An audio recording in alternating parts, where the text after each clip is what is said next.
কিছু কিছু না, কিছু না, এমনি। কি এমনি রে পুঁটি? পেছন দিক থেকে এসে মাথায় জোরসে একটা চাটি মেরে পাশে বসলো হাবলুদা।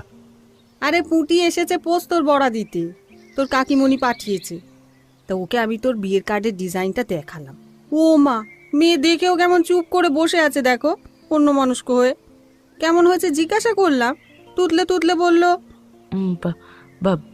ভালো, বেশ ভালো। তাই জিজ্ঞাসা করলাম কি হয়েছে রে তোর? বলে কিছু না, এমনি। হুড়মুড় করে বলে গেল হাবলুদার মা রত্না জেঠি। তা পুঁটি তো ছোটবেলা থেকে একটু তোতলাই ছিল মা, এই বছর ধরে দেখছি একটু উন্নতি হয়েছে আর কি। ও তুমি চাপ নিও না। আর তাছাড়া বিয়ের কার্ড তো ফাইনাল হয়নি মা, মেয়ে দেখাই শেষ হয়নি এখনো। আর তুমিও ফালতু ওকে কাটফাট এসব দেখাতে যাচ্ছ কেন বলো তো, আমি বুঝতে পারছি না। আর দেখি বা কি উদ্ধার করবে, বেকার টাইম নষ্ট করো তুমি, সত্যি বাবা। আরে মেয়েটা এসেছে যখন ভাবলাম দেখিয়ে নি একবার, এরপর হুড়োহুড়ি লেগে যাবে বিয়ের, তখন সময় পাবো নাকি বল তো পুটি? হাবলু তো চলে যাবে 3 মাস পরে, তার মধ্যে মেয়ে পছন্দ করে কেনাকাটা করে বিয়েটা দিতে হবে। সময় কোথায় হাতে? কোথায় যাবে হাবলুদা? এগিরে বুড়াই, তোর তোতলামিটা তো বড্ড বেড়েছে রে। এরকম তোতলালে কিন্তু বিয়ে হবে না তোর। সেটা তোমাকে ভাবতে হবে না হাবলুদা। জেঠি, তুই কি বলছিলে জানো? বলছি ওরে পুটি, তোর হাবলুদা তো 3 বছরের জন্য বিদেশে চলে যাবে, কথা চলছিল মাসখানেক ধরেই। অফিস থেকে গত পোষ কনফার্ম করেছে বুঝলি, কিন্তু তোর জেঠু বলে দিয়েছে বিয়ে না করে কোথাও যাওয়া যাবে না। কোনো মতেই তাকে মানানো যাচ্ছে না জানিস। এদিকে অফিসে এরকম হঠাৎ করে বলাটাও তো চাপ। তবু বেচারা অফিসে গতকাল এটা জানাতে বাধ্য হয়েছে বসকে। বস বলেছেন কোনো রকমে একটা বিয়ের কার্ড সামনের মাসের মধ্যে দেখাতে পারলে অফিস থেকে দুজনের যাবার জন্য ভিসা আর টিকিটের ব্যবস্থা করে দেবে। তাই আমাদের এত তাড়া পড়েছে বুঝলি। ও আচ্ছা, আমি তো এসব জানতামই না। কেন রে, কাকিমণি তো সব জানে, বলেনি কিছু? বাবু, ওর মাকে আমি গতকাল সন্ধেবেলা বলেছি, ও তখনও ওর স্টুডিও থেকে ফেরেনি, টাইম পাইনি বলার আর কি। আর তোর জন্য মেয়ে দেখা তো সেই কবে থেকে চলছে, আর তুই সবাইকে নাকচ করে দিচ্ছিলি তাই। আমি আসি জেঠি। ঝড়ের বেগে উঠে পড়ল পুঁটি। চলে যাবি? হ্যাঁ, একটু কাজ আছে বাড়িতে। আচ্ছা যা তাহলে। আর শোন, বিয়ের কেনাকাটার সময় একটু থাকিস কিন্তু আমার সাথে সাথে, কেমন? আমি আচ্ছা দেখি যদি সময় পাই। এই সময় আবার কি রে? ওই তো ঢপের ফটো স্টুডিও, তোর বন্ধ রাখবি কদিন? শোনো হাবলুদা, ওই ঢপের স্টুডিও চালিয়ে না কটা ফ্যামিলির পেট চলে, ওটাকে অত ফেলনা ভেবো না, বুঝেছো? আর কে বলতে পারে তোমার বিয়েতেও ওখান থেকেই শেষে ক্যামেরাম্যান পাঠাতে হলো। এই দেখেছো দেখেছো দেখেছো মা, দেখো তোমাকে আগেই বলেছিলাম ঝগড়া শুধু একবার টপিক দাও ওকে, সব তোতলামি হাওয়া। বলেছিলাম না তোমাকে? এই আরে পুটি, তুই শ্বশুর বাড়ি গিয়েও কি এমনভাবে ঝগড়া করবি নাকি? অদ্ভুত কথা বললে একটা। হঠাৎ খুব শান্ত গলায় কথাটা বলে হাবলুর দিকে ততোধিক শীতল একটা দৃষ্টি দিয়ে ঘর থেকে বেরিয়ে গেল পুঁটি। হাবলু রে, পুঁটি হঠাৎ ওরকম খেপে গিয়ে চলে গেল কেন বলতো? কি জানি মা, ও তো ওরকমই। যাকে ছাড়ো তো, আমি একটু বেরোলাম। হাবলু আর পুঁটিদের বাড়ি একই পাড়ায়, প্রায় মুখোমুখি, তাই দুজনের পরিচয়টা সেই জন্ম থেকেই। হাবলুর ঠাকুমা আর পুঁটির ঠাকুমার খুব ভাব ছিল একসময়, দুই বাড়িতে তাই যাতায়াত ছিল ভালো রকম। কলাটা মূলোটা না হোক, খাসির মাংস, কচুর লতি, মোচার ঘন্ট হলে হাবলুর বাড়ি থেকে বাটি আসতো পুঁটিদের বাড়ি। আবার পোস্তর বড়া, নারকল দিয়ে চিংড়ি বাটা বা মালাইকারি হলে এ বাড়ি থেকে টিফিন কৌটো যেত হাবলুদের বাড়ি। এর মধ্যে কয়েক বছর আগে পুঁটির ঠাকুমা মারা যান, কিন্তু তাতে দুই বাড়ির মধ্যে যাতায়াত বা আদান প্রদান কমেনি একটু। হাবলু ঠাকুমা এখনো সময় পেলেই চলে আসেন পুঁটির মার সাথে গল্প গাছা করতে।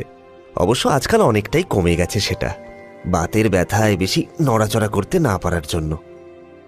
পুঁটির মা মাঝে মধ্যে চলে আসে এ বাড়িতে, কারণ দুই বাড়ির মধ্যে হাবলুর মা আর পুঁটির মার বন্ধুত্বটাও বেশ জোরালো। আর হাবলুর ঠাকুমা তো আছেনই, কিন্তু সংসার সামলে সেই সন্ধে কিংবা বিকেলবেলায় একটু বাড়ি থেকে বেরোলে তবেই দেখা সাক্ষাৎ হওয়া।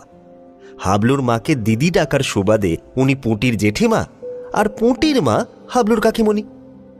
সে যাই হোক, এই হাবলু ওরফে তথাগত কিন্তু নামে হাবলু হলেও আসলে যথেষ্ট স্মার্ট, ঝকঝকে। এমএসসি শেষ করে শহরের এক নামী আইটি কোম্পানিতে কর্মরত, বছর 29-এর এক যুবক। কোন ছোটবেলায় গোলগাল নাদুস নুদুস বাচ্চাটিকে দেখে আদর করে কে যেন হাবলু বলে ডেকেছিল, তারপর থেকে তার ডাকনাম ওটাই হয়ে গেছে। পড়াশোনায় ভালো, স্কুল কলেজের ফুটবল টিমে অটোমেটিক চয়েস ছিল ছেলেটা, আর সাথে রয়েছে ওর গিটার বাজিয়ে গান করা। পাড়ায় বেপাড়ায় অনেক মেয়েরই হার্টথ্রব ছিল তথাগত, আর আপাতত অফিসেও বেশ ভালো রকমই পাত্তা পায় সে সিনিয়রদের কাছে তার কাজের জন্য। আর মেয়েদের কাছে তথাগত সামনে গিয়ে দাঁড়ালেই হলো। এদিকে পুঁটি, যার একটা গাল ভরা নাম রয়েছে প্রিয়ম্বদা। সে ছোট থেকেই রোগা, টিংটিঙে, লম্বা, গায়ের রং উজ্জ্বল গমের মতো। পড়াশোনায় মোটামুটি ছিল, আর খুব ভালো ছিল সাঁতারে আর জিমন্যাস্টিকে, কিন্তু ফাঁকি বাজিতে সে সবার সেরা। তাই কমার্স নিয়ে কোনো মতে গ্র্যাজুয়েশনটা কমপ্লিট করেই বাবাকে পটিয়ে পাটিয়ে ফটোগ্রাফির কোর্স করতে ভর্তি হয়ে গেছিল। তারপর বছরখানেক অন্য ফটোগ্রাফারদের পেছনে ঘুরে ঘুরে কাজ করে অবশেষে বাবাকে একরকম ব্ল্যাকমেল করে নিজের একটা ফটোগ্রাফি স্টুডিও খুলে বসেছে ইদানিং। ছোট্টবেলায় ঠাকুমার হাত ধরে তিরিং বিরিং করে লাফাতে লাফাতে পাড়া বেরিয়ে বেড়াতো, আর কিছুতেই এক জায়গায় দাঁড়াতে দিত না ঠাকুমাকে। এই দেখে হাবলু ঠাকুমা ওকে পুঁটি মাছ বলে ডাকতেন, আর সেই থেকেই ওর ডাক নাম কিভাবে পুঁটি হয়ে গেল সবার কাছে। পাড়ার অনেকেই পাত্তা দেয় না পুঁটিকে আর ওর ফটোগ্রাফি স্টুডিওটাকে, কিন্তু পুঁটির তাতে খুব একটা কিছু যায় আসে না। ওর করা প্রি ওয়েডিং ফটোশ্যুটের প্রোফাইলগুলো এখন অনেকের কাছেই বেশ প্রিয় হয়ে উঠেছে। তাছাড়া পুঁটির স্ট্রিট ফটোগ্রাফির শখ সেই ছোট্টবেলা থেকে, এখনও প্রায় ক্যামেরা কাঁধে বেরিয়ে পড়ে এদিক ওদিক। আর স্টুডিও, সেটা সামলানোর জন্য দুটো ছেলে আছে মাইনে করা। পুঁটি নিজে ট্রেনিং দিয়ে তৈরি করেছে ওদের। ওরা জন্মদিন থেকে বিয়ে সব অনুষ্ঠানেরই ফটো ভিডিও তুলে বেড়ায়। পুঁটি ওসবে আগে যেত, আজকাল নিজে খুব একটা যায় না, ওদেরই পাঠায়। শুধু প্রি ওয়েডিংগুলো নিজের হাতে শ্যুট করে। ওর কথায়, দূর, ওইসব বিয়ের ছবি একঘেয়ে। প্রি ওয়েডিং গুলোর তাও একটু কিছু গল্প থাকে, আলাদা আলাদা লোকেশন থাকে, ছবি তুলে কিন্তু বেশ মজা। আর ও এদিকে রাস্তাঘাটে ঘুরে ঘুরে ছবি তুলে বেড়ায়, অনেক কম্পিটিশনও পাঠায়। তার মধ্যে বেশ কিছু জায়গা থেকে প্রাইজও পেয়েছে সে, প্রথম 3 বা 5-এর মধ্যে থাকার জন্য রিসেন্টলি। এগুলো সে কাউকে বলে না, আসলে কাকেই বা বলবে, বন্ধু কোথায় ওর তেমন। আগে তাও যা হাবলুদা ছিল, কিন্তু সেও তো পড়াশোনা চাকরি নিয়ে ব্যস্ত ভীষণ। আর এইদিকে এখন তো হাবলু তাকে পুঁটি ভালোবাসে কিনা জানে না, তবে হাবলুদার বিয়ে হয়ে যাবে এটা শোনার পর থেকে কেমন যেন একটা অস্বস্তি হচ্ছে ওর। বাড়ি এসে মাকে জিজ্ঞাসা করলো, মা, ও মা, হ্যাঁ হাবলুদার বিয়ে সামনে? মা, হ্যাঁ, ওই মেয়ে দেখছে মনে হয়। কই, আমাকে বলনি তো আগে। আরে আমাকেই তো কালকে বললো রত্নাদি। ও, আচ্ছা শোন, তুই বড়াগুলো দিলি জেঠিকে? কিছু বললো তো জেঠি? হই, খুশি হলো অ্যাজ ইউজুয়াল। তারপর বিয়ের কার্ডের ডিজাইন দেখালো। বিয়ের কার্ড? মেয়ে ঠিক হয়ে গেছে নাকি? না, বললো যে 1 মাসের মধ্যে নাকি মেয়ে ঠিক করে ফেলবে, তাই আগে থেকেই ডিজাইন ফিজাইন সব ঠিক করে রাখছে। হো, তা তো হবেই বল, এত বড় বাড়ির একমাত্র ছেলের বিয়ে বলে কথা, তার উপর এত তাড়াহুড়ো করে সব করতেও তো হবে, তাই না? মা বেশ সহজভাবেই কথাগুলো বলে যাচ্ছিল, কিন্তু পুঁটিকে কে যেন ভেতর থেকে খোঁচা মেরে যাচ্ছিল। হ্যাঁ, সেই তো, কত বড় বাড়ির ছেলে, জেঠুমনিরও তো কত পয়সা, হাবলুদারও তো মাইনে নাকি অনেক শুনেছি, তার উপর আবার বিদেশ যাবে, বিয়ের আয়োজনও তো তেমনই হবে, আর মেয়েও তেমনই হতে হবে নিশ্চয়ই, সুন্দরী, শিক্ষিতা, ওয়েল ম্যানার্ড। এইসব ভাবতে ভাবতে নিজের ঘরে গিয়ে বসেছিল পুঁটি। হঠাৎ একটা কথা মনে পড়তে হেসে ফেললো নিজের মনেই। আচ্ছা, হাবলুদারা তো ফটোগ্রাফার ভিডিওগ্রাফার খুঁজবে, প্রি ওয়েডিংও করাবে নিশ্চয়ই। ওরা যেমন লোক, পেমেন্ট তো বেশ ভালো করবে। আচ্ছা, এই অর্ডারটা আমাকে তো দিতে পারে, হ্যাঁ? তাহলে তো আমার হাতে বেশ ভালো রকমের ক্যাশ আসে, অনেক দিকে একটু হেল্প হয়। সেই কবে থেকে একটা ভালো ক্যামেরা কেনার টাকা জমাচ্ছে পুঁটি। এই রকম কিছু পার্টি ধরতে পারলে। নিজের ঘর থেকে রান্নাঘরে এলো পুঁটি। মা এদিকে মন দিয়ে কি সব কাটছে। ও বলল, ও মামা, ও মা, শোনা শোনা, ও মা, তুমি আমার একটা কাজ করতে পারবে? মানে আমার না একটু হেল্প হয় তাতে। কি রে? ওই জেঠিকে বলবে হাবলুদার বিয়ের প্রি ওয়েডিংটা যদি আমার কাছ থেকে করায়। আরে ওরা তো পেমেন্ট ভালোই করবে বলো, আমার ক্যামেরাটার জন্য তাহলে। এ বাবা, আমি ওসব বলতে পারবো না পুটি। দূর, তুই বরং আবদার করে তোর জেঠির কাছে গিয়ে বল, আর নাইলে হাবলুকে ডিরেক্টলি বল না বাবা। হাবলুদাকে? হ্যাঁ। দু না, ছেড়ে দাও, থাক, যাক, আমারও তো কেন রে, কি হলো আবার? দু কিছু না, ছাড়ো তো। আমাকে ফেকলু ভাববে, ভাববে আমি কাজ পাই না বলে এই সুযোগে কিছু পাওয়ার চেষ্টা করছি। আরে না না, তুই ভুল ভাবছিস। আরে হাবলুই তো আমাকে বলছিল, কাকিমুনি পুটির ছবি তোলার হাতটা বেশ ভালো, ওর স্টুডিওটা একদিন অনেক বড় হবে, দেখে নিও। তুই জানিস না কিছু? সেই সব জানতা হাবলু কুমার। ছি, ই কি কথা ছিরি পুটি? যাই হোক, ছাড়ো তো, এসব নিয়ে তুমি ওদের আর কিছু বলতে যেও না। ওর বিয়ের ভিডিও আমার দ্বারা তোলা হবে না, বাদ দাও তো। এই বলে নিজের ঘরে ফিরে গেল পুটি। এর মধ্যে হাবলুদার সাথে খুব একটা দেখা হয়নি পুটির। তবে ওদের বাড়ি যেতে হয়েছে বেশ কয়েকবার। ওই মা পাঠায় কিছু না কিছু হাতে দিয়ে। গেলে জেঠি হাবলুদার বিয়ে নিয়ে নানান রকম কথা আলোচনা করে পুটির সাথে।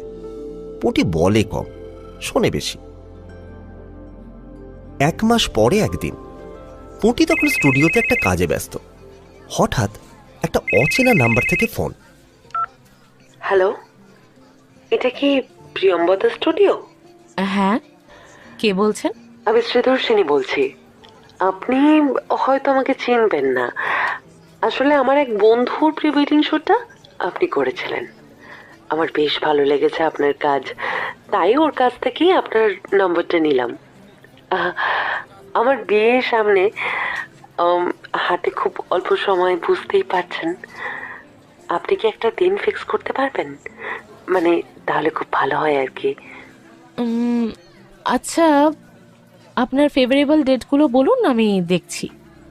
কথা চলতে থাকে দুজনের মধ্যে।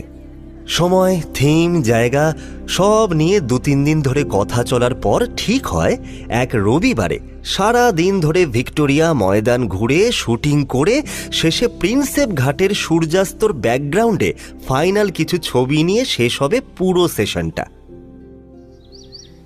শুটিংয়ের দিন সকালে বাড়ি থেকে বেরিয়ে দেখে উল্টো দিকে হাবলুদা ওর গাড়ি নিয়ে বেরোচ্ছে।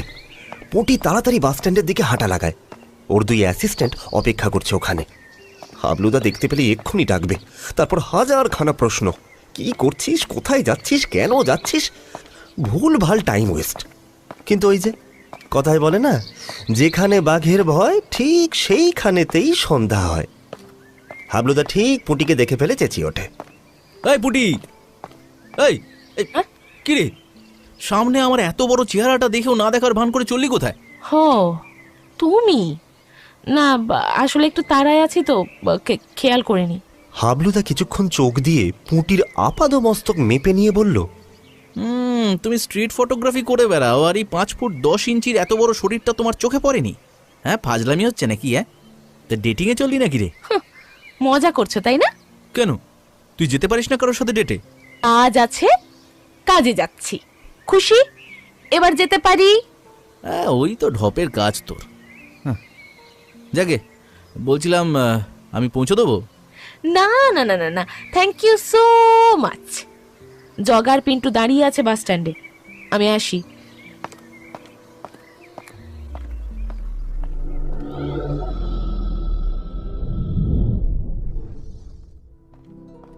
বাস থেকে নেমে একটু হেঁটে ভিক্টোরিয়ার গেটের সামনে পৌঁছলো ওরা। ফোন করলো পুঁটি শ্রীদর্শিনীর নাম্বারে। ফোনটা ধরেও বলে দিল ভিক্টোরিয়ার পিছন দিকে একটা মাঠের মধ্যে ওরা বসে আছে।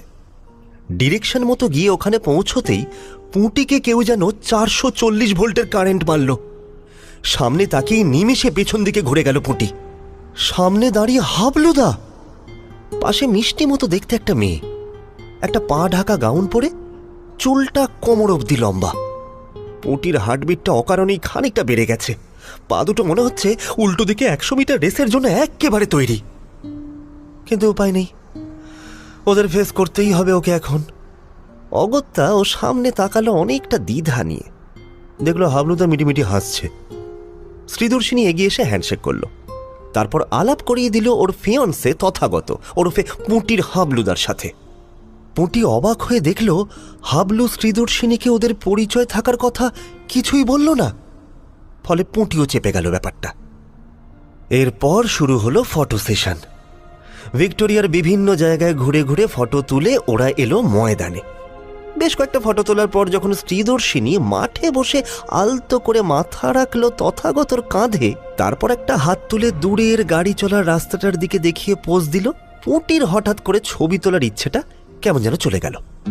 জগাকে নিজের ক্যামেরাটা ধরিয়ে দিয়ে একটু ছবিগুলো তুলতে বলে ও এক দৌড়ে চলে গেল মাঠের ভিড়ের মধ্যে। ভিড়ে মিশে গিয়ে একটা পান বিড়িওয়ালার কাছ থেকে 1 প্যাকেট বিড়ি কিনল। পকেট থেকে লাইটারটা বার করে একটু অস্থির হাতে একটা বিড়ি ধরালো। লম্বা লম্বা টানে শেষ করতে লাগলো বিড়িটা। মনে মনে পুঁটিকে কেউ বলল, পারবি আর ছবি তুলতে? হ্যাঁ, এইভাবে ছবি তোলা যায়? তুই তুই তো মানুষ, ভগবান বা শয়তান কোনোটাই তো নয় রে। তুই পারবি তো? পর মুহূর্তে নিজেই নিজেকে শাসন করলো পুঁটি। যাই হয়ে যাক, আজ যাই হয়ে যাক, আমাকে প্রি ওয়েডিং এর বেস্ট ছবিগুলো তুলতেই হবে। জগা বা পিন্টুকে দিয়ে আর নয়, আমি নিজে তুলবো, আমি নিজে তুলবো। বাকি সব কটা ছবি আমি নিজে তুলবো, সব কটা আমি একা তুলবো। তাড়াতাড়ি বিড়ির শেষটুকু ফেলে দিয়ে দৌড়ে ওদের কাছে গেল পুঁটি। জগা হাসি মুখে জানালো এখানের সব ছবি তোলা হয়ে গেছে। পুঁটি বলল, ট্রাম লাইনের দিকে চল, ওখানে কটা শট নেব। বলেই ঘাড়ে নিজের ব্যাগটা চাপিয়ে হাঁটা লাগালো পুঁটি। এর মধ্যে অবশ্য একবার শ্রীদর্শিনীকে সাহায্য করতে হয়েছে গাউনটা পাল্টে শাড়ি পরতে। ট্রাম লাইনের কাছে গিয়ে পুঁটি নিজের হাতে স্ত্রীর চুলটা ঠিক করে দিল। আলগা খোঁপা করে সাইডে একটা হলুদ গোলাপ লাগিয়ে দিল ও ব্যাগ থেকে বের করে। স্ত্রী অবাক হয়ে জিজ্ঞাসা করলো, ওম্মা, কি সুন্দর হলুদ গোলাপ, কোথায় পেলে এটা? এইসব আমার ব্যাগে ওই, হ্যাঁ, এই দিকটা টুকটাক থাকে, শুটের সময় লেগে যায় আর কি। বাহ। হালকা হেসে উত্তর দিল পুঁটি। ট্রাম লাইন বরাবর হাত ধরে হেঁটে লাইনের ধারে তথাগতর হাত জড়িয়ে ধরে দাঁড়িয়ে, পেছন থেকে তথাগতর পাঞ্জাবির হাতা টেনে ধরে এমন নানান পোজে ছবি তুলল ওরা পুঁটির আইডিয়া মতো। এতক্ষণ ছবি টবি তুলে সবারই খিদে পেয়ে গেছে মারাত্মক। ময়দানের ওখানেই খাওয়া হলো চাট, ভেলপুরি এইসব। শেষে সবাই মিলে চলল প্রিন্সেপ ঘাট। সূর্যাস্ত হবে হবে তখন শ্রীদর্শিনীর ইচ্ছে মতো একটা নৌকা ভাড়া করা হলো। শুটগুলো ওখানেই হবে। নৌকায় ওঠার সময় একে একে সবাই উঠতে লাগলো। শেষে পুঁটি ওঠার সময় হাবলু হাত বাড়ালো। একবার মুখ তুলে তাকালো পুঁটি। চোকাচোকি হলো দুজনের। তারপর হাবলুর হাতটা না ধরে মাঝিকে হাত বাড়াতে বলে উঠে গেল নৌকায়। হাবলু কয়েক সেকেন্ড পুঁটির দিকে তাকিয়ে রইল। ফটোশুটের মাঝেই হঠাৎ গান ধরল শ্রী। তথাগতর চোখে চোখ রেখে গেয়ে উঠল, ট্রামের ধীরে চলা বিকেল শহর জুড়ে, জানালার ধারে বসেছিলে চুপ করে, হাওয়ায় উড়ছিল চুল গল্প থেমে যা, তোমার চোখের দেশে নরম হয়ে ঢাকা পায় তুমি আর আমি, থেমে থাকা শহর নিঃশব্দ। সত্যি কি মিষ্টি গলা শ্রীর। চোখের ইশারায় জগাকে ফটো তুলতে বলে নিজে নীরবে এই সেশনটার ভিডিও করতে থাকলো পুঁটি। আর খেয়াল করলো সকালে ভিক্টোরিয়াতে, দুপুরে ময়দানে দেখা ছেলেটা এখানেও কোথা থেকে এসে হাজির হয়েছে। আর অন্য একটা নৌকা থেকে এক দৃষ্টে তাকিয়ে আছে ওদের নৌকাটার দিকে।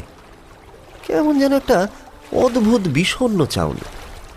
ছেলেটা হাবলুদার মতোই লম্বা, কিন্তু ছিপছিপে, রিমলেস ফ্রেমের চশমা পরা, গালে বেশ কদিনের খোঁচা খোঁচা না কাটা দাড়ি, একটা জিন্স আর প্রায় রংচটা একটা টি শার্ট পরেছে সে।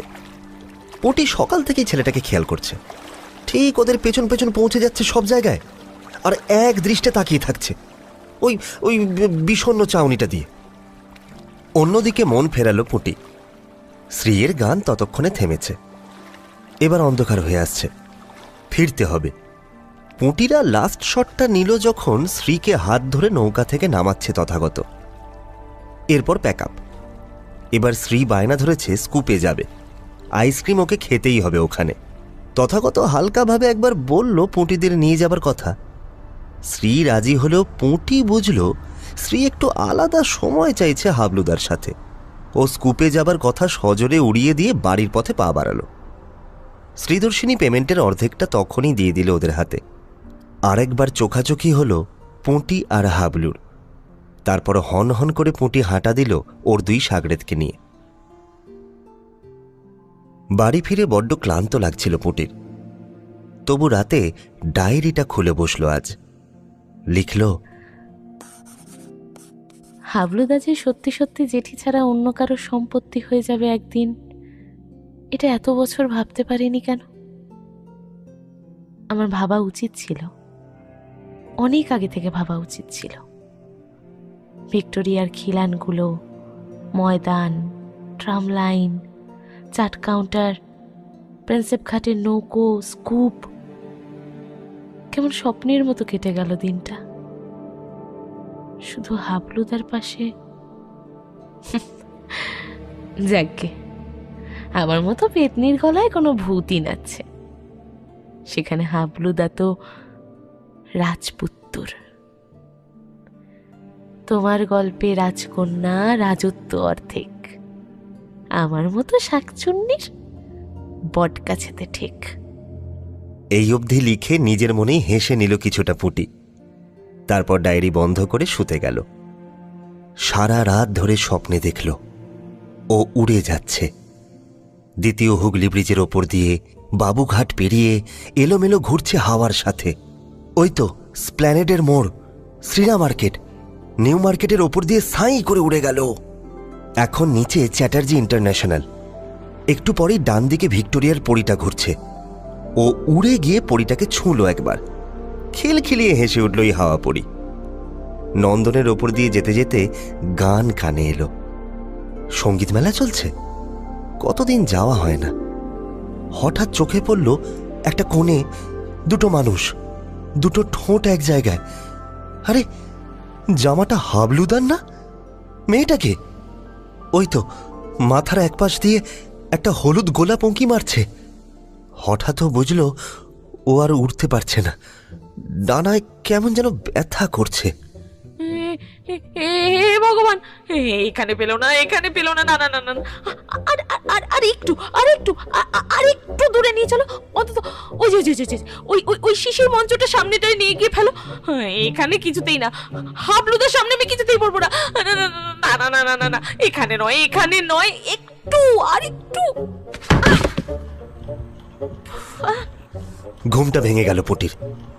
ধর্মর করে উঠতে যেতেই বুঝলো ও আবার পড়ে গেছে পাশের কোলবালিশটা নিয়েই। গায়ের পাতলা চাদরটা জড়িয়ে পেঁচিয়ে গিয়ে বাঁ পাটা মুড়ে গেছে, ব্যথা লাগছে খুব। ধপাস আওয়াজ শুনে পাশের ঘর থেকে মা হুড়মুড়িয়ে উঠে এসেছে। ও ঘরের দরজা লক করে না, ওটা ভেজানোই থাকে। এ কি পুটি, হ্যাঁ চাদরটা তো জড়িয়ে একেবারে পড়ে গেছিস তো খাট থেকে। আমি আর পারি এখন, উফ কোমরে ব্যথা। বস বস বস বস, বিছানার উপর বস। ও কি ড্যাব ড্যাব করে তাকিয়ে রয়েছিস আমার দিকে? হ্যাঁ ওহ আরে না না, এখানে না প্লিজ। এসব কি কি বলে ষাঁড়ের মতন চেঁচাচ্ছিস? হ্যাঁ, আমি পাশের ঘর থেকে শুনতে পাচ্ছিলাম। কোথায় কোথায় ছবি তুলে বেড়াস, খাওয়া দাওয়া করিস না সারাদিন ঠিক মতন। উহ, তারপরে এই দুর্বল শরীরে রাত বিরেতে উল্টো পাল্টা স্বপ্ন দেখে চেঁচাতে শুরু করিস। সর, ঢুকে বস একটু। ও একটু সরে শো। আমি পাশের ঘর থেকে আমার মাথার বালিশটা নিয়ে আসি। সহ্যে তো এরকম করছো কেন? ঢুকে শো, পড়ে যাবি আবার। আমি আসছি, দাঁড়া। মা বালিশ নিয়ে পাশে শুয়ে মাথায় বিলি কাটতে লাগলো। ঘুমে দু চোখ জুড়িয়ে যেতে লাগলো পুঁটির। ও মাকে বলেনি আজ হাবলুদার প্রি ওয়েডিং শ্যুট করতে গেছিল। এখন বলল, জানো মা, আজ হাবলুদার প্রি ওয়েডিং শ্যুট ছিল। ও তাই? তুই কি করে জানলি?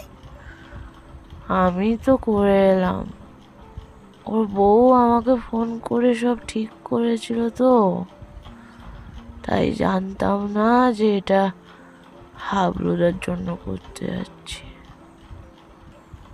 মেয়েটা খুব মিষ্টি, শান্ত, জানো মা, খুব ভালো গান করে। আমার মতো না। কথা জড়িয়ে আসছে পুঁটির ঘুমে। মা আলতো স্বরে বলল, আচ্ছা, বেশ বেশ, তুই এখন একটু ঘুমোতো বাবা, চুপ করে একটু ঘুমো। আমি মাথায় হাত বুলিয়ে দিই, একটু ঘুমো। তারপর মেয়ের ঘুমন্ত মুখের দিকে তাকিয়ে রইল অনেকক্ষণ।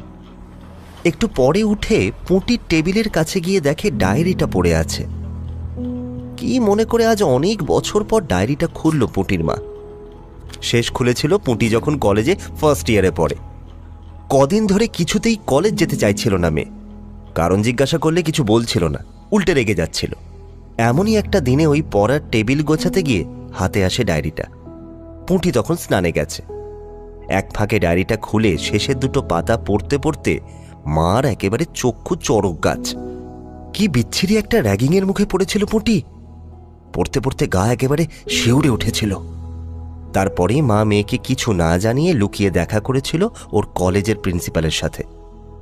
সব খুলে বলাতে উনি আশ্বাস দিয়েছিলেন ব্যাপারটা উনি দেখবেন। হ্যাঁ, কথা রেখেছিলেন উনি। প্রথমে পরের দিনই কলেজ থেকে বাড়িতে ফোন আসে, প্রিয়ঙ্বদা কেন কলেজ যাচ্ছে না এক সপ্তাহ ধরে সেটার উত্তর চেয়ে। আর সেদিন থেকেই পুঁটি আবার কলেজ যাওয়া শুরু করে। সেটা অবশ্যই প্রিন্সিপালের ভয়। আর দ্বিতীয়ত, কলেজে একটা অ্যান্টি র্যাগিং কমিটি বসানো হয় জরুরি ভিত্তিতে। তারপর থেকে কিছুদিনের মধ্যেই সব নর্মাল হয়ে যায়। মেয়েও আবার খুশি খুশি কলেজমুখী হয়। সেই কথা মনে পড়তেই একটু হাসি খেলে যায় পুঁটির মা অর্পিতা দেবীর মুখে। হাসি মুখে ডায়েরিটা খুলে শেষ পাতাটা পড়তে পড়তে সেই হাসি নিমেষে মিলিয়ে যায়। কি সর্বনাশ! এসব কি লিখেছে পুটি? এবার তো আমি আর কিছু করতে পারবো না। কিন্তু মেয়েটা এইভাবে কষ্ট পাবে। ভাবতে ভাবতে রূপা দাঁড়ায় গিয়ে পুঁটির ঘরের দেওয়ালে ঝোলানো ঠাকুর, মা, স্বামীজির ছবিটার কাছে। এটা সেই মেয়ের ঘরে রেখেছিল। ওর সেই ছোটবেলা থেকে ধারণা যে এই তিনজনের শরণাপন্ন হলে সব বিপদ পার করা যায়। পুঁটি কতটা বিশ্বাস করে সে তো ঠাকুরই জানেন। কিন্তু আজও ওই ছবির সামনে গিয়েই দাঁড়ালো অর্পিতা। নিজের অল্প বয়সের কথা মনে করে বলে উঠল, মা, মাগো, পুটিকে তুমি শক্তি দাও।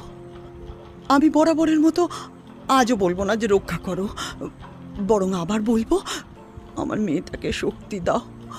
সত্যিটা মেনে নেবার, নিজের মনের সাথে লড়াই করবার, নিজেকে আরো বুঝদার করে তোলার শক্তি দাও মা, শক্তি দাও মা। না, আর ঘুম এলো না মায়ের চোখে। পরের দিন রত্নাদি মানে হাবলুর মা ডাক দিলেন অর্পিতাকে। অর্পি, অর্পি, পুটি আজ ফ্রি আছে রে? কেন গো রত্নাদি? আজ দুপুর থেকেই হাবলুর বিয়ের কেনাকাটাগুলো শুরু করব ভেবেছি। পুটিটা থাকলে ভালো হয়, এই আর কি। ও, কিন্তু দিদি বলছি কি, পুটির বদলে আমি গেলে হবে না? আসলে এই কটা দিনে না অনেকগুলো কাজ পড়েছে মেয়েটার, বুঝলে? ও তাহলে একটু নিশ্চিন্ত হয়ে কাজগুলো করতে পারে। আমি যাব? হ্যাঁ হ্যাঁ, তুই থাকলে তো সবচেয়ে ভালো। তাহলে আমার আর কাউকে দরকার নেই। কিন্তু ঠাকুরপো তোকে ছাড়বে? ও, আমি ম্যানেজ করে নেব, তুমি চিন্তা করো না। ঠিক আছে, তাহলে 3টের সময় রেডি থাকিস, আমি ডাক দেব। আচ্ছা, বেশ। পুঁটি ঘুম থেকে উঠল বেলা 10:30টার সময়। ব্রেকফাস্টটা দিয়ে মা মেয়েকে বলল, এই যে অতি পাকা পুটি রানী, একটা কথা বলছি, কোনো তর্ক না করে মন দিয়ে শুধু শুনবে, কেমন? হ্যাঁ হ্যাঁ বলো। জেঠি যদি তোকে হাবলুর বিয়ের মার্কেটিংয়ে যাওয়ার কথা বলে, তুই বলবি তোর পরপর অনেকগুলো কাজ পড়ে গেছে, কেমন, তুই এখন যেতে পারবি না। মানে জেঠি জেঠি কিছু বলেছে নাকি তোমাকে? অত জেনে তোমার কাজ কি? যা বললাম সেটা যেন মাথায় থাকে। হ্যাঁ কিন্তু জেঠি তো আমাকে সে কবে থেকে বলে রেখেছে যাওয়ার কথা। এই শোন, খুব ইন্টারেস্ট না তোর ওই হাবলুর বিয়ের মার্কেটিং করতে যাবার? মায়েরা তো অ্যাগ্রেসিভ কথার ধরনে বেশ চমকে গেছে পুঁটি। মায়ের এহেন আচরণের সাথে ও বিন্দুমাত্র পরিচিত নয়। ও মা, মা তুমি কি কোনো কারণে রেগে আছো? হ্যাঁ বলো না, আমি আমি কিছু করেছি? না, আমি রেগে নেই, কিন্তু যেটা বললাম তুই ঠিক সেটাই করবি, ব্যাস। ও মা, আচ্ছা ঠিক আছে, তাই করব। তুমি শান্ত হও এবার। হ্যাঁ কিন্তু জেঠি তো একা পারবে না মা। ও, খুব চিন্তা তোর জেঠিকে নিয়ে, তাই না? আর আমার কথার কোনো দাম নেই পুটি। কি হয়েছে মা, তুমি এত ডিস্টার্বড কেন? কিছু হয়নি, কিছু হয়নি। আমি যাব, তোর জেঠির সাথে আমি মার্কেটিংয়ে যাব, তোকে যেতে হবে না। বাহ, তাহলে তো আরোই ভালো। আর এটা আগে বলতে হয় তো নাকি? ঠিক আছে, তাই যেও, তুমিই যেও। দুপুরে হাবলুর মা আর পুঁটির মা বেরোলো মার্কেটিংয়ে। অনেক কিছুই কেনাকাটি হলো। অর্পিতা অনেকদিন পর এইভাবে বাইরে বেরোলো, দোকান বাজার ঘুরলো। ভালোই লাগছিল ওর, শুধু মাঝে মাঝে মেয়েটার কথা মনে হচ্ছিল। বাড়ি ফেরার সময় জেঠি পুঁটির ফেভারিট দোকান থেকে একটা ফিশ কবিরাজি কিনে জোর করে দিয়ে দিল অর্পিতার হাতে। এর দুদিন পর, সেদিন রবিবার, হাবলু আর ওর হবু বউকে নিয়ে বেনারসি ও আরও কিছু জিনিসপত্র কিনতে বেরোনোর কথা হাবলুর মায়ের। তাই সকাল থেকে তাড়াহুড়ো চলছে। পুঁটির মা দুটো পদ রান্না করে পুঁটির হাত দিয়ে পাঠালো ও বাড়িতে। পুঁটি বেশ কটা দিন পরে গেল ও বাড়ি, তাই গিয়ে জেঠিকে খাবারগুলো দেবার পরেই ডাক পড়ল ঠাকুমার ঘরে। হাবলুদার ঠাকুমার সাথে গল্প করতে পুঁটির খুব ভালো লাগে। সাথে ঠাম্মির ঘরে গেলে উপরি পাওনা হিসেবে নারকেল নাড়ু, তিলের নাড়ু, বাদাম তক্তি বা নিদেন পক্ষে লেবু লজেন্স, ছোটবেলার একটা না একটা টুকরো ঠিক জুটে যায়। আজ ঘরে ঢুকতেই ঠাম্মি বললেন, দিদি ভাই, তুই আজকাল এই বুড়িকে এড়িয়ে যাস বল। কি যে বলো তুমি ঠাম্মি, তোমাকে এড়াতে যাব আমি? তোমাকে এড়াতে যাব কেন? হ্যাঁ এবারই আসিস অথচ আমার খোঁজও নিস না। নারকেল নাড়ুগুলো পড়ে থেকে থেকে পুরনো হয়ে যাচ্ছে, কে খাবে বল? কেন, তোমার হাবলু দাদার তো বিয়ে হচ্ছে, নতুন বউ আসবে, কদিন পর সেই বউই খাবে। তোমার আর চিন্তা কি বলো? বরং শোনো, এখন থেকে সব জমাতে শুরু করো, এই অপাত্রে আর দান করো না, বুঝলে? হ্যাঁ রে দিদি ভাই, একটু যেন হিংসে হচ্ছে। হাবলুর বিয়েটা নিয়ে বুঝি তোর মন খারাপ? হ্যাঁ না না, কি সব বলছো তুমি? হ্যাঁ দূর, আমার কেন? দূর, আমার কেন? দিদি ভাই, নাড়ুর কৌটোটা নিয়ে আয় তো। পুঁটিকে কথা শেষ করতে না দিয়ে বলল ঠাম্মি, দাঁড়াও, আনছি। এই নাও। উফ, কি ধুলো পড়েছে কৌটোটাতে। ওই পাশের গামছার টুকরোটা দে, মুছি আগে। ওই জন্যই তো বলছি, তুই কতদিন আসিস নি এই ঘরে বলতো? আচ্ছা বেশ, এই নাক মুলছি আর এই কান মুলছি, এবার থেকে আসবো, এ বাড়িতে এলে আগে তোমার কাছে আসবো, ঠিক আছে? মনে থাকবে তো? হ্যাঁ রে বুড়ি, হ্যাঁ মনে থাকবে। ঠাম্মির গাল দুটো টিপে দিল পুঁটি। ঠাম্মি দুটো নাড়ু হাতে দিল ওর। এই যে কিপটে বুড়ি, দুটোর বেশি নাড়ু হাত দিয়ে গলে না, না? এই মুখ পুরি, তুই আবার আমায় কিপটে বুড়ি বললি? ওই জন্যই তো দুটো দিলাম, আর দেব না, যা। উফ, দাও তো কৌটোটা, দাও দাও কৌটোটা। আগের নাড়ু দুটো মুখে পুড়ে দিয়ে কৌটোটা একরকম কেড়েই নিল পুঁটি। পটাপট আরো দুটো নাড়ু তুলে নিয়ে কৌটোর মুখটা আটকে রেখে দিয়ে এলো। এনাও এনাও, হাঁ করো, হাঁ করো, একটা তোমার, আরে একটা আমি আমার। খাবো না, হাঁ করো। আছে সর সর। নিকুচি করেছে তোমার পানের। হাঁ করো, হাঁ করো, হাঁ করো। আ, আ, আ। একরকম জোর করেই ঠাম্মির মুখে নারকেল নাড়ু গুঁজে দিল পুটি। ছোটবেলা থেকে ঠিক এরকমটাই করে আসে ও। ঠাম্মিও মজা পান এতেই। এর মধ্যে জেঠি ঢুকলো ঘরে। এই যে পুটি রানী, ঠাম্মির আদর খাওয়া শেষ হলে এদিকে আসিস, তোকে হাবলুদা ডাকছে, কি দরকার আছে বলছে। আচ্ছা, আমি আসছি। এই বুড়ি, টাটা, পরে আসবো আবার। এখন শুনে আসি হেড অফিসের ছোট বাবু কি বলেন। জেঠি, বড় বাবুর কি খবর বলো তো? ওনার সাথে তো দেখা সাক্ষাৎই হয় না আজকাল।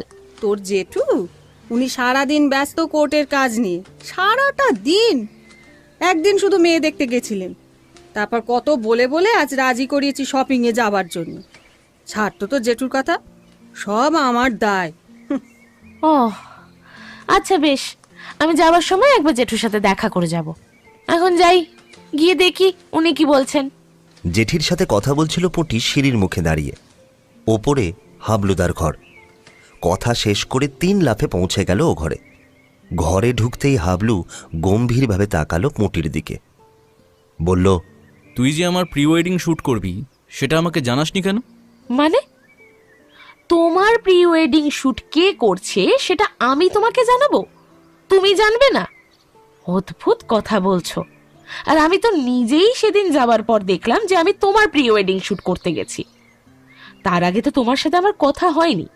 কথা তো হয়েছে শ্রীদর্শিনীর সাথে। ও তোমার নামও করেনি একদিনও। আর তুইও তো জানতে চাসনি। অবভিয়াসলি না। মাথা মোটা একটা। বলছি, তুমি কি এটা বলতেই ডেকেছিলে? হ্যাঁ,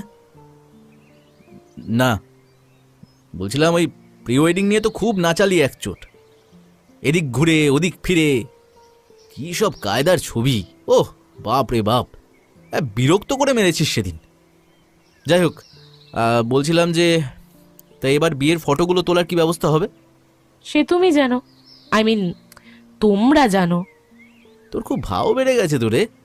হ্যাঁ, মানে মানে আগের দিন মায়ের সাথে শপিংয়ে গেলি না? আজও মা বলেছিল কাকিমণিকে, বললো তুই নাকি ব্যস্ত থাকবি আজ। ব্যাপার কি রে তোর? এত কাজ আসছে নাকি? কি এমন ছবি তুলিস তুই? আচ্ছা হাবলুদা, তোমার এক্স্যাক্টলি কোনখানে প্রবলেম হচ্ছে একটু বলবে আমাকে? আমার না যাওয়া নিয়ে, নাকি আমার ছবি তোলা নিয়ে, নাকি নাকি আমাকে নিয়ে? উফ, তুই কি ভীষণ ইরিটেটিং হয়ে গেছিস জানিস তো। কি করে মা ঠাম্মি বাবা এরা তোকে নিয়ে এত আদিক্ষেতা করে কে জানে। হ্যাঁ, এখন সুন্দরী বউয়ের পাশে আমাকে তো ইরিটেটিং লাগবেই। ছোটবেলা থেকে দুনিয়ার অপকর্ম করার সময় আমাকেই সঙ্গে লাগতো। কদিন আগে পর্যন্ত তুমি নাইট পার্টি করবে তার জন্য আমাকে জেঠুকে মানাতে হয়েছে। তোমার টাকার দরকার, তখন ঠাম্মির কাছ থেকে আমার লাগবে বলে টাকা চেয়ে দিয়েছি। জেঠিমার হাত থেকে তোমার সিগারেটের বাক্স, ওল্ড মঙ্কের বোতল কে বাঁচাতো গো? হ্যাঁ, এসব আর মনে পড়ে না, তাই না? তোমার বাকি ওই খুঁড়তুতো, মাস্তুতো, পিস্তুতো ভাই বোনগুলো তো এক একটা জিনিস। তোমাকে কেস খাওয়াতে পারলে ওদের আনন্দের শেষ থাকে না। সেখানে আমি একমাত্র তোমার হয়ে লড়ে গেছি বরাবর। আর এখন আমি ইরিটেটিং? হ্যাঁ, বেশ বেশ, শোনো, তোমার বিয়ের ফটোগ্রাফার না তুমি নিজে খুঁজে নিও। হ্যাঁ, আমি পারবো না। এই শোন, মেরে মাথা ফাটিয়ে দেবো তোর। খুব সাহস তো! আমার ঘরে দাঁড়িয়ে আমারই মুখের ওপর যা পারছিস বলে যাচ্ছিস।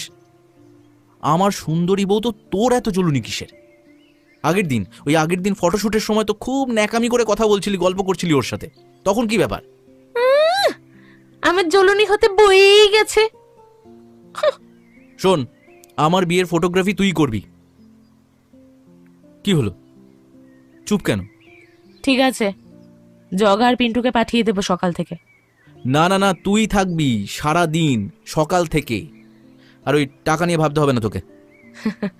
সে আমি জানি, তোমাদের মতো ক্লায়েন্টদের কাছে টাকা নিয়ে সমস্যা হয় না। আসছি গো, বিয়ের দিন দেখা হবে। বলে পেছন ফিরে চলে যেতে যাবে পুটি, হাবলু আবার ডাকলো। হ্যাঁ রে পুটি, এই আরে বাবা, তোর সত্যি আজকে কাজ আছে? যেতে পারবি না আমাদের সাথে মার্কেটিংয়ে? না গো হাবলুদা, আমার সত্যিই কাজ আছে, আসি। আর দাঁড়ালো না পুটি।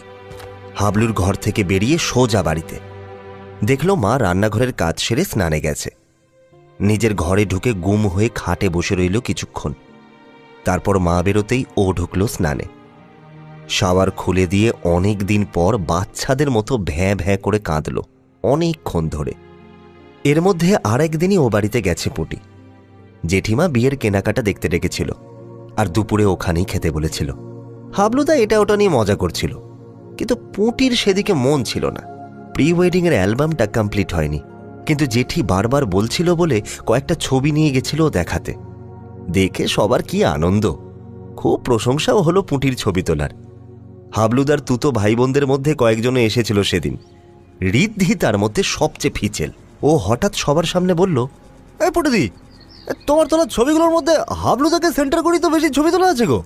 বৌদি তো পুরো সাইড হয়ে গেছে, কি ব্যাপার গো? হ্যাঁ, আরে আরে না না, আরো অনেক ছবি আছে। জেঠি দেখতে চেয়েছিল বলে হাবলুদার ছবি বেশি নিয়ে এলাম। আফটার অল নিজের ছেলে মেয়ের ছবি মানুষ বেশি ভালো করে দেখতে চায়। পুরো অ্যালবামে সব ছবি পাবে, চিন্তা করো না। এই বলে কাটিয়ে তো দিল পুটি, কিন্তু ও মনে মনে জানে সেদিন ও কি কেস করেছে। সত্যি হাবলুদার ছবি ওর ক্যামেরাতে বেশি। ভাগ্যিস জগার পিন্টুকে নিয়ে গেছিল, ওরা অন্য ক্যামেরাটাতে শ্রীদর্শিনীর প্রচুর ছবি তুলেছে, তাই সব মিলিয়ে ম্যানেজ হয়ে যাবে ফাইনাল অ্যালবামে। বিয়ের আগের দিন রাত তখন প্রায় 9টা। আনন্দনাড়ু শ্রী এসব বানানো শেষ হয়েছে সবে। পুটির মাও এতক্ষণ ওখানেই ছিল। বাড়ি ফেরার সময় হঠাৎ হাবলু এলো সামনে। কাকিমণি, পুঁটি কোথায় গো? এই তো একটু আগেই তো এখানে ছিল, ওই সবার ছবি তুলছিল না? না, আমি তো খুঁজে এলাম সারা বাড়ি, নেই তো কোথাও, আর ফোনেও পাচ্ছি না। ও, তাহলে বোধহয় স্টুডিওতে বেরিয়ে গেছে, বুঝলি? এত রাতে? হ্যাঁ, ওই বলছিল কালকের জন্য সব কাজ রাতেই গুছিয়ে নিয়ে বাড়িতে চলে আসবে একেবারে। আচ্ছা আচ্ছা কাকিমণি, তোমরা রাতে এখানে খাবে তো? হ্যাঁ, আমি বাড়ি গিয়ে তোর কাকুর সাথে আবার আসবো, কিন্তু পুটির খবরটা ঠিক জানি না। ও কটায় আসবে বলতে পারবো না রে। তা পুঁটি গেল কি করে স্টুডিওতে, আর ফিরবে কি করে? আর কি করে, তোর কাকুর স্কুটিটা নিয়ে গেছে।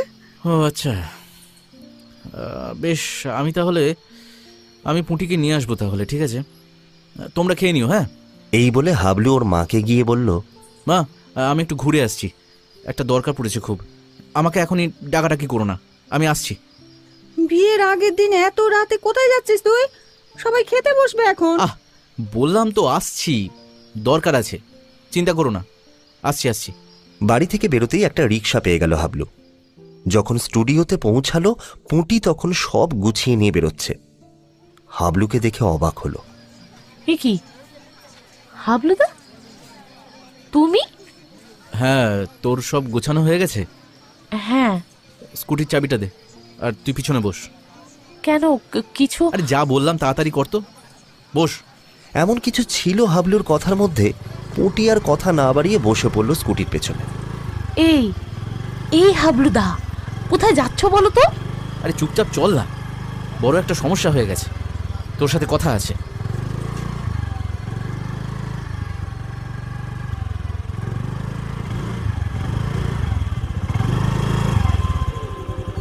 প্রায় 20 মিনিট পর গঙ্গার ধারে পৌঁছল দুজনে। পুঁটি একটাও কথা বলেনি এর মধ্যে। হাবলুদার গলার আওয়াজেই বুঝতে পেরেছিল সিরিয়াস কোনো গন্ডগোল ঘটেছে। গঙ্গার এই পারে একটা চায়ের দোকান আছে। 2 কাপ চা নিল হাবলু। পুঁটিকে নিচু স্বরে জিজ্ঞাসা করল, এই বিড়ি আছে তোর কাছে? জিন্সের পকেট হাতরে পুঁটি জানালো আছে। তারপর গঙ্গার ঘাটে গিয়ে বসলো দুজনে। বলো, তোমার আবার কি সমস্যা হলো? আবার সমস্যার শেষ নেই। বিয়েটা কাল নাও হতে পারে পুঁটি। হ্যাঁ মানে? হ্যাঁ রে, একটা সমস্যা হয়ে গেছে। উফ, সমস্যা সমস্যা সমস্যা, আরে কি সমস্যা সেটা তো বলো। স্ত্রীর বয়ফ্রেন্ড আছে, সেটা আগে বলেনি।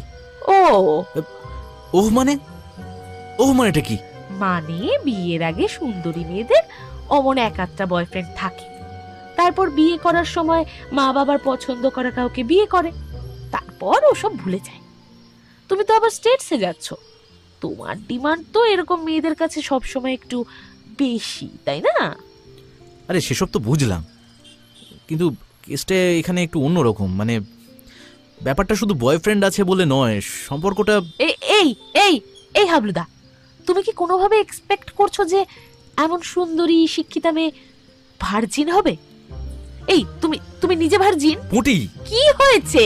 এই ফালতু কথা রাখতো। শোন কি বলছি, ভালো করে মন দিয়ে শোন। আমার হয়েছে যত জ্বালা। শ্রীয়ের বয়ফ্রেন্ড কাল থেকে আমাকে মেসেজ পাঠাচ্ছে। আমি এড়িয়ে যাচ্ছিলাম, কিন্তু কিন্তু আজ দুপুরবেলা কিছু ছবি পাঠিয়েছে, প্লাস শ্রী কিছু ভয়েস রেকর্ডিং পাঠিয়েছে।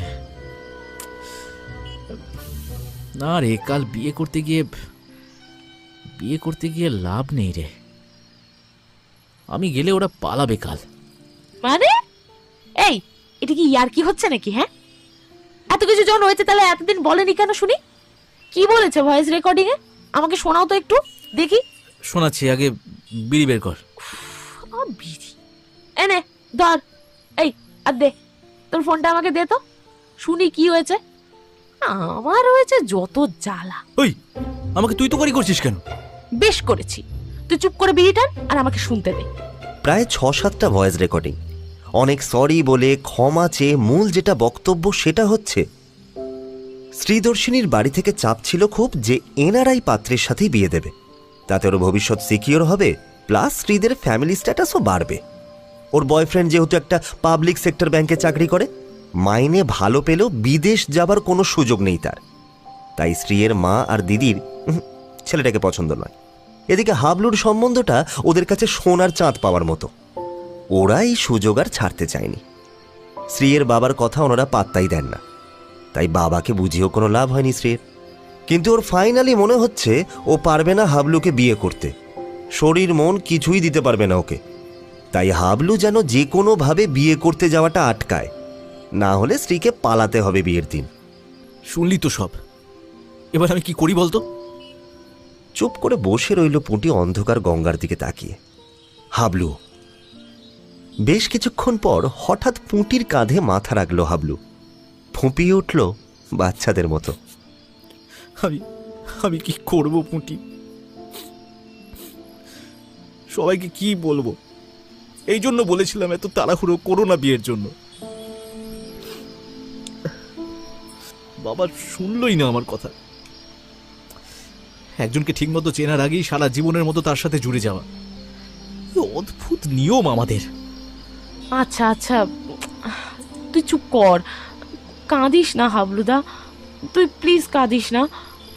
তোকে তোকে কাঁদতে দেখলে না আমার কিরকম কান্না পেয়ে যায়, তুই জানিস না? ছোটবেলায় তোর ব্যথা লাগতো, তুই কাঁদতিস, আর তোকে দেখে আমি কাঁদতাম।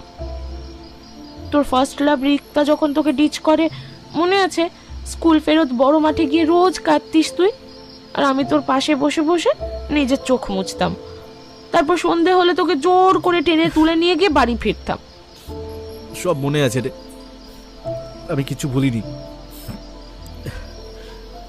কিন্তু এখন বাড়ি চল হাবলুদা। কিন্তু কাল বাড়ি চলো, জেঠু জেঠির সাথে কথা বলতে হবে এক্ষুনি। আমি থাকবো তোমার সাথে, কিন্তু সত্যিটা সবাইকে বলতেই হবে। দরকার নেই বিয়ে করার, এমনিতেও এই বিয়েটা হবে না, তাহলে ফালতু সবাইকে বিব্রত করে তো লাভ নেই, তাই না? তার চেয়ে জেঠু জেঠিকে জানাও এক্ষুনি সব, দেখা যাক কি হয়। পুটি, পুটি তুই তুই তুই থাকবি তো? হ্যাঁ রে বাবা হাঁদারাম, আমি আছি তো। চল, আর কান্নাকাটি করেছো, এখন তোমাকে আর স্কুটি চালাতে দেব না, আমি চালাচ্ছি। দাও চাবিটা দাও। বেশ, চল।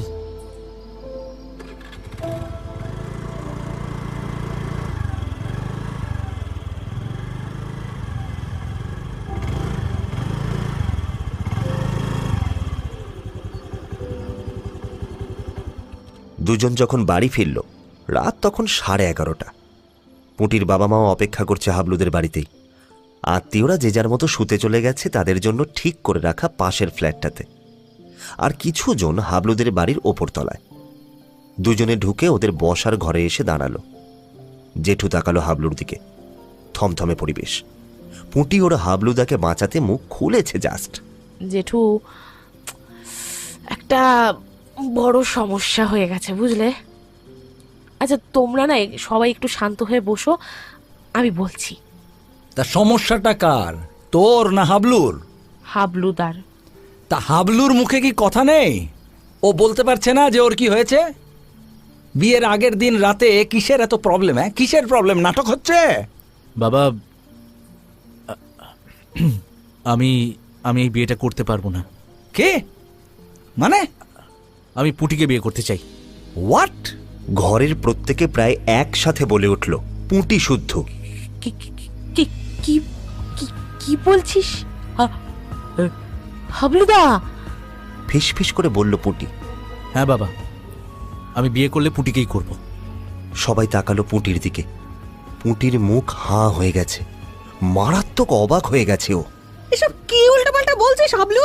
তা বিয়ের আগের দিন রাতে এই রকম একটা অদ্ভুত ডিসিশন নেবার কারণটা কি জানতে পারি? হ্যাঁ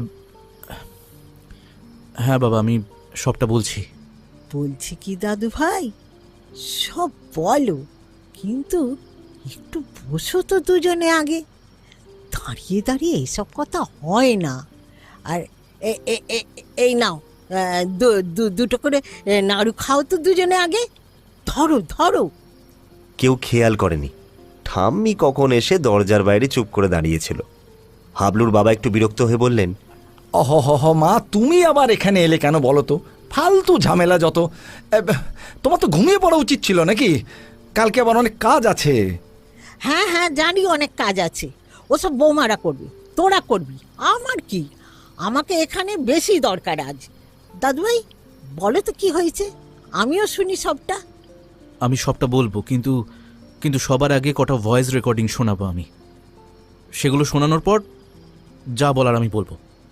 একটু শোনো তোমরা। পুঁটির তো সারা শরীর মুখ ঘামে ভিজে একেবারে জবজব করছে। হাবলুদাকে কি বলতে বললাম আর এখন কি সব বলে যাচ্ছে।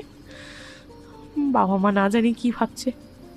জেঠি জেঠি কেমন রাগি রাগি মুখ করে তাকিয়ে আছে আমার দিকে। জেঠু জেঠু কেমন করে কথা বললো। উফ, আমার এখন মরে যেতে ইচ্ছে করছে। ভাবলো পুঁটি। এদিকে হাবলু এক এক করে সব রেকর্ডিংগুলো শোনালো সবাইকে। তারপর বলল, গতকাল বিকেল থেকে ছেলেটা আমাকে মেসেজ করছে। আমি এড়িয়ে গেছি, পাত্তা দিইনি। কিন্তু আজ বেলার দিকে যখন স্নান করতে যাব, তখন শ্রী এই ভয়েস মেসেজগুলো করেছে। আমি যে কি বিষ মনে নিয়ে আইবুড়ো ভাত খেয়েছি আজ, সে আমি জানি। শেষে সন্ধেবেলাতে শ্রীয়ের লাস্ট ভয়েস মেসেজটা পেয়ে আমি আর নিজেকে ঠিক রাখতে পারিনি। কাউকে বলার খুব দরকার ছিল, তাই অনুষ্ঠান সব শেষ হতেই আমি পুঁটির খোঁজ করি। কারণ প্রতিবার আমার যে কোনো বিপদে এই মেয়েটাই আমাকে ঠিক পরামর্শ দিয়ে এসেছে। আর ওর কথা শুনে আমার আজ পর্যন্ত কোনো ক্ষতি হয়নি। আজকেও ওকে নিয়ে গঙ্গার ঘাটে গিয়ে বসেছিলাম। সব শুনে ওই বলল বাড়ি এসে যত তাড়াতাড়ি সম্ভব তোমাদের ঘটনাটা জানাতে। বলল বাবা, কাকুমণি, ঠাম্মি এরা ঠিক কিছু একটা ডিসিশন নেবে। এও বলল যে স্ত্রীর কথা ভেবে আমার লাভ নেই, কারণ এরকম করার আগে শ্রী তো একবারও আমাদের কথা ভাবেনি। তাই পারলে তোমরা কাল ওদের সাথে যোগাযোগ করে নিও। এক নিঃশ্বাসে কথাগুলো বলে থামলো হাবলু। ঘরে পিন পড়লেও শব্দ শোনা যাবে এমনই নিস্তব্ধতা। মাথা নিচু করে বসে আছে সবাই। হঠাৎ ফোঁস ফোঁস আওয়াজে সবার সম্বিত ফিরল। দেখলো হাবলুর মা রত্না দেবী কাঁদতে শুরু করেছে। এমনটা হতে হলো। মা, আমি তো তখনই বলেছিলাম যে বাবাকে বোঝাও, এত তাড়াহুড়ো করে আজকালকার দিনে বিয়ে দেওয়াটা উচিত না। তোমরা কানেই তুলে না আমার কথা। এখন কেঁদে কি হবে?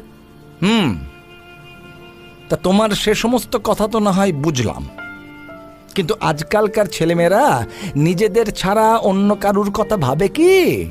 এত স্বার্থপরেরা, ছি ছি ছি ছি ছি। বাবা, সবাই কিন্তু একরকম নয়, তুমি ভুল করছো। তুমি চুপ করো, রাস্কেল কোথাকার। তা আমাদের এখন কি করণীয় সেটা কি বলে উদ্ধার করবে? মা, তোমার কি মত? হ্যাঁ রে, আরে সন্দীপ, আরে বাবা কিছু একটা পরামর্শ তো দে। ঠাম্মি আর পুঁটির বাবাকে উদ্দেশ্য করে বললেন জেঠু। আমি কি বলি বলো তো বিজয়দা, এ এক অদ্ভুত সমস্যা। তবে হ্যাঁ, মেয়ের বাড়িকে সব জানিয়ে কাল বিয়েটা আগে ক্যান্সেল করতে হবে। জোর করে বিয়ে দিলে এ যা মেয়ে দেখছি, হাবলুকে আবার 498-এ না ফাঁসিয়ে দেয় কোনোদিন। কিন্তু এত আয়োজন করলাম আমরা, আত্মীয় স্বজনে বাড়ি ভর্তি, কি বলবো সবাইকে? হ্যাঁ, আর ক ঘন্টা পরেই তো উঠে জল সইতে যাবার কথা। মা মা মা মা শোনো মা, আমি বলেছি এই বিয়েটা করতে পারবো না, বিয়ে হবেই না একেবারে, সেটা বললাম কি? মানে তুই পুঁটি? হ্যাঁ, এটা ঠিক, আমি পুঁটিকে বিয়ে করতে চাই। এসব কি হচ্ছে হাবলু? হঠাৎ করে এরকম হয় নাকি? একটা মেয়ে অন্যায়ভাবে তোমাকে ঠকালো বলে হাতের সামনে আমার মেয়েটাকে পেয়ে ওকে বিয়ে করতে চাইছো এখন? এ কি ছেলে খেলা নাকি? পুঁটি রাজি কিনা জিজ্ঞেস করেছো একবারও? নাকি ওর মত নেবার প্রয়োজন নেই কারোর? ওকে ওকে তোমাদের খেলার পুতুল? একটু রেগেই এবার বলে উঠলেন পুঁটির মা। কাকিমণি কাকিমণি, তুমি তুমি একটু শান্ত হও। দেখো, এখন রেগে গেলে মাথা গরম করলে কিন্তু চলবে না আমাদের। দেখছো তো আমাদের এত আত্মীয় স্বজন রয়েছে, তবু এসব আলোচনা আমরা শুধু তোমাদের সামনেই নির্দ্বিধায় করতে পারি, কারণ তোমরা বরাবরই আমাদের আত্মীয়ের চেয়ে অনেক অনেক বেশি। আমি আর পুঁটি ছোট্টবেলা থেকে একসাথে বড় হয়েছি। একটা সময় পর্যন্ত আমি ভাবিনি যে অন্য কোনো মেয়ের কথা আমি ভাববো বা কারোর সাথে প্রেম করব। যখন ভাবলাম, প্রেমেও পড়লাম, যথারীতি ল্যাংও খেলাম কমাস পর তার কাছে। আর তখন এই পুঁটি আমাকে বাঁচিয়েছিল ডিপ্রেশনে যাবার হাত থেকে। এরপর সব কিছুতে সে আমার পার্টি করে রাত করে বাড়ি ফেরার পারমিশন হোক বা ঠাম্মির কাছ থেকে আমার জন্য টাকা চাওয়া, এই মেয়েটা নির্দ্বিধায় সব ঝামেলা নিজের ঘাড়ে নিয়েছে। আরও অনেক ঘটনা আছে আমার জীবনে, যা পুঁটি ছাড়া আর কেউ জানে না, জানবেও না। আর আজও এই ঘটনাটা ঘটার সময় শুধু পুঁটির নামটাই আমার মনে এসেছিল সবার আগে। অথচ কি অদ্ভুতভাবে বাড়িতে আমার 12-13টা ভাই বোন রয়েছে আজ। পুঁটি ছাড়া আমার লাইফের অনেক সিদ্ধান্তই ভুল হয়ে যেত। আজও গঙ্গার ধারে ওর কাঁধে মাথা দিয়ে আমি কেঁদেছি অনেকক্ষণ। এই কান্নাটা আমি মায়ের কাছে কেন কাঁদতে পারলাম না, বা অন্য কারোর কাছে? এমনকি ঠাম্মির কাছেও পারিনি, ওর কাছে পারলাম অনায়াসে। কেন বলতে পারো কাকিমণি? তাই বাড়ি ফেরার সময় পুঁটি যখন স্কুটিটা চালিয়ে আমাকে নিয়ে ফিরছে, তখন মনে হচ্ছিল এইভাবে ওর পিছনে বসে পাশে হেঁটে সামনে দৌড়ে এক কথায় ওর আশেপাশে থেকে যদি আমি বাকি জীবনটা কাটিয়ে দিই, তাতে কার কি ক্ষতি হবে। জানি ব্যাপারটা বুঝতে অনেক লেট হয়ে গেছে, অনেকটা লেট হয়ে গেছে। তবু হিন্দিতে একটা কথা আছে না, সুবহ কা ভুলায়া শাম কো লৌটায়ে তো উসে ভুলায়া নেই कहते। দেখো বাবা, তোমার, ঠাম্মির, মায়ের, কাকু কাকিমণির সামনে দাঁড়িয়ে আমি এইভাবে এসব কথা বলবো আমি কোনোদিন ভাবিনি।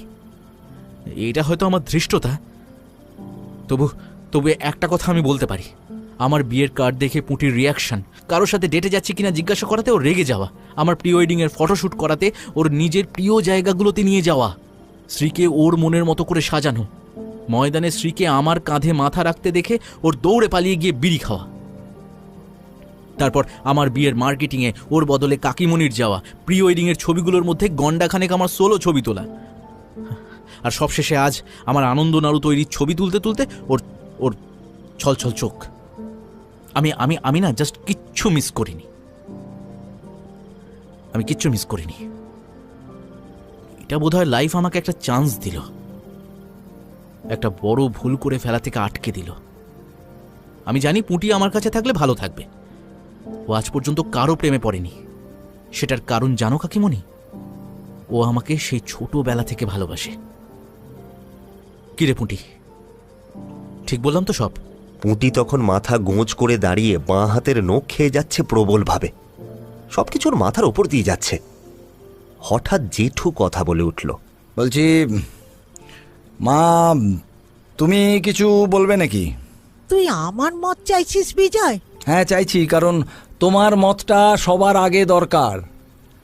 আগে তুমি তোমার কথা বলো, তারপর না হয় আমরা সবাই সবার মতো বলবো। কি দেখ বিজু, আমার মত যদি বলিস তো আমার নারকেল নাড়ুর ভাগ অন্য মেয়েকে দিতে হবে, এটা ভেবে কদিন ধরেই আমার মন খারাপ। বাতের ব্যথাটা বেড়েছে ওই জন্য। এখন মানে নাড়ুর অধিকারিনী পুরো শিশির ওপর নিজের অধিকারটা বজায় রাখলে আমি একটু শরীরে মনে শান্তি পাই। উফ মা, বলি সোজা কথাটা সোজা করে বলতে পারো না? হ্যাঁ, সব সময় তোমার ওই হেঁয়ালি আর হেঁয়ালি। ও বুড়ো বয়সে এই রঙ্গ তামাশা করেই তো জীবনটা কাটবে রে। তুইও তো বুড়ো হবি শিগগির, বুঝবি তখন। ছাড়ো ছাড়ো ছাড়ো, হয়েছে হয়েছে, ছাড়ো। এই রত্না, বলি তুমি কিছু বলবে? দেখো, হাবলু যাতে ভালো থাকবে, শান্তিতে থাকবে, আমার তাতেই সায় আছে। আমরা আমাদের মতো করে ওর জীবনটা সাজাতে গিয়ে শুরুতেই বড়সড় গন্ডগোল হয়ে গেল একটা। এবার ও যা ভালো বুঝবে তাই করুক, বাধা দিও না। আর পুঁটিকে আমিও ভালোবাসি, খুব বরাবরই ভালোবাসি। বেশ, তার মানে বাড়ির মহিলা মহলের কোনো সমস্যা নেই, তাই তো? তাই রে সন্দীপ, তুই কিছু বলবি? আমি? হ্যাঁ, মানে আমরা তো ঠিক এরকম কোনো ঘটনার জন্য তৈরি ছিলাম না বিজয়দা। আমি ওর পিতার সাথে, মানে পুঁটির মার সাথে আলোচনা না করে কি করে বলি বলো তো দুম করে কিছু? হ্যাঁ, তা ঠিক আছে, তা আলোচনাটা এখানেই কর না। কে বারণ করেছে তোদের? বৌমা, তোমার কিছু বলার আছে? আচ্ছা ঠিক আছে, আমরা না হয় তোমাদেরকে একটু একা ছেড়ে দিই এখানে। হ্যাঁ, না না দাদা, ওসব আলোচনা পরে হবে। আমি একটু আগেও বলেছি, এখন আবার বলছি, বিয়েটা হাবলু করতে চাইছে, ওর মতটা জানা হয়েছে। কিন্তু হাবলু যাকে বিয়ে করতে চাইছে তার মতটা একবার জানবেন না আপনারা?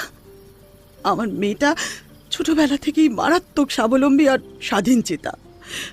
ওরকম চুপ করে দাঁড়িয়ে আছে কারণ ও জানে বড়দের কিভাবে সম্মান করতে হয়। কিন্তু তাই বলে ওর কথা না শুনে কেউ কিছু চাপিয়ে দিলে ও কিন্তু বিগড়ে যাবে। তাই আগে ওকে জিজ্ঞেস করুন দাদা, তারপর না হয় আমরা সব আলোচনা করব। বেশ, তবে তাই হোক।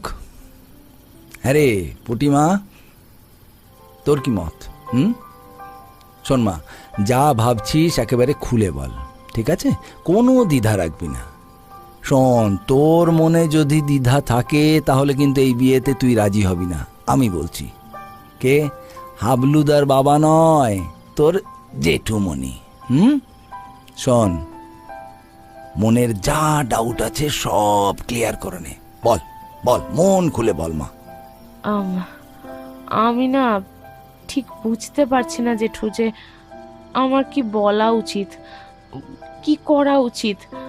হাবলুদা তো আমার সাথে একটাও কথা বলেনি এই নিয়ে আগে। এই পুঁটি, আগে পরের কি আছে রে? বললাম তো এখন। আর সারাদিন তো আগে আমার ঘাড়ে চড়ে নৃত্য করতিস, ইচ্ছে মতো অকারণে মারতিস আর বলতিস দেখি কে তোমাকে বাঁচায়। পুঁটি, অন্য কাউকে বিয়ে করলে এসব অধিকার তার হয়ে যাবে, কিন্তু তুই চাস সেটা? বল আমাকে, তুই বল। হাবলু, কি হচ্ছে এইসব বাচ্চাদের মতো কথা? হ্যাঁ, ওকে বলতে দে ওর কথাগুলো। হাবলুকে ধমক দিলেন বিজয়বাবু। আমি বিয়েটা করলে আমাকে স্টুডিওটা বন্ধ করে দিতে হবে জেঠু। সবে সবে কাজ আসা শুরু হয়েছিল, বাবা অনেকগুলো টাকা এতে ইনভেস্ট করে ফেলেছে, সেই সমস্ত টাকা জলে যাবে। এটা এটা আমি মেনে নিতে পারবো না জেঠু। এটা তো একটা প্র্যাকটিক্যাল সমস্যা বটে, অবশ্যই। হাবলুকে বিয়ে করলে তোকে হাবলুর সাথে বাইরে চলে যেতে হবে। সেক্ষেত্রে তোর ব্যবসাটা তো তোকে বন্ধ করতেই হবে। তা এটার একটা উপায় আমাদেরকে বার করতে হবে। তা কেউ কিছু বলো। দেখ পুটি, হাবলুর কথা শুনে আর তোর মুখের হাব ভাব দেখে আমি যা বোঝার বুঝে গেছি। তোর যদি বর হিসেবে বা লাইফ পার্টনার হিসেবে হাবলুকে মেনে নিতে অসুবিধা না থাকে, তাহলে তোর স্টুডিওর ব্যবস্থা আমি করে নেব। ওটা বিক্রি করলেও আমার পয়সা উঠে আসবে। ও নিয়ে তোকে ভাবতে হবে না। কি বলো পুটির মা? কিন্তু বাবা, তোমার অতগুলো টাকা, আমার এতদিনের পরিশ্রম, আমার এতদিনের স্বপ্ন।